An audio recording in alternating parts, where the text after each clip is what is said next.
السلام علیکم ناظرین، آج ہم لاہور میں جو قتل کا واقعہ ہوا، اسد کھوکھر کے بھائی قتل ہو گئے، ہم آپ کو اس کے بارے میں اپڈیٹ کریں گے۔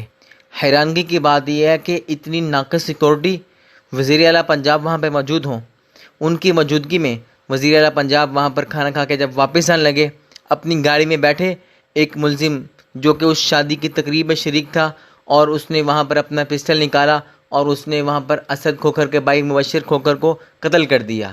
اور ملزم کا کہنا، ملزم ناظم، جو کہ حیران کن انکشافات یہ سامنے آئے کہ وہ ملزم ان کے تینوں بھائیوں کو مارنا چاہ رہا تھا، مبشر کھوکھر کو، اسد کھوکھر کو اور ان کے ایک اور بھائی کو وہ قتل کرنا چاہ رہا تھا ناظرین، لیکن وہ قتل کرنے سے بچ کے صرف وہ ایک ہی ان کا بھائی قتل ہو گیا۔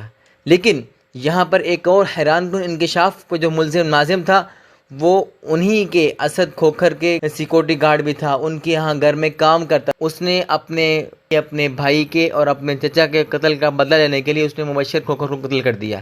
ناظرین، یہاں پر حیران کن بات یہ ہے کہ ملزم وہاں پر پہنچا کیسے؟ ملزم نے خود انکشاف کیا، ملزم ناظم نے خود کہا کہ جب میں آیا تو میری تلاشی نہیں لی گئی، میں بغیر تلاشی کے اندر جا پہنچا اور انتظار کرنے لگا کہ وزیر اعلیٰ پنجاب کب یہاں سے واپس جاتے ہیں تو اپنا کام کروں۔ ہوا یہ کہ وزیر اعلیٰ پنجاب اپنی گاڑی میں بیٹھے ان کو الوداع کرنے کے لیے مبشر کھوکھر اور ان کے بھائی اسد کھوکھر اور ان کا بیٹا، یہ سب لوگ ان کے ساتھ ان کو الوداع کرنے کے لیے ان کی گاڑی تک جا رہے ہیں۔ جب گاڑی میں بیٹھے وزیر اعلیٰ پنجاب، اسی دوران فائرنگ شروع ہوگی اور اسی دوران بہت نزدیک سے مبشر کھوکھر قتل کر دیے گئے۔ ناظرین، سوال یہ ہے کہ کیا اتنی سیکورٹی ناقص تھی کہ وہاں پر پولیس والے اہلکار موجود نہیں تھے، جبکہ وہاں پر وزیر اعلیٰ پنجاب نے آنا تھا اور وہ آئے؟ لیکن ناظرین، سوالیہ نشان ہے ہماری اداروں پر، ہماری سیکورٹی پر۔